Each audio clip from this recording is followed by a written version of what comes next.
पाणी टाकायचं आणि उकडलेल्या बटाटा जसा आपण सोलतो तशी साल काढायची। एक दिवस छातीची साल काढली, एक दिवस पोटाची काढली, एक दिवस ह्या दंडाची, एक दिवस ह्या दंडाची, एक दिवस ह्या मांडीची, ह्या मांडीची, ह्या पिंडीची, ह्या पिंडीची, एक दिवस पाठीची।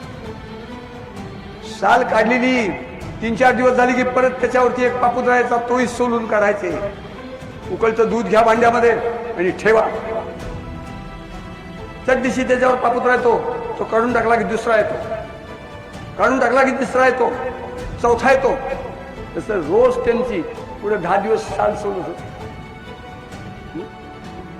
शिरकुर्मा खायला जा की बकरीच्या दिवशी, गो खायला।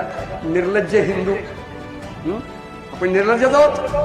आपल्याला सतत स्वाभिमान काही नाही। शत्रू कोण, मित्र कोण, वैरी कोण, कैवारी कोण, आपला कोण, परका कोण कळतच नाही। आणि कळलं तरी सुद्धा देश हा विषय हिंदूंच्या चित्तात नसतो।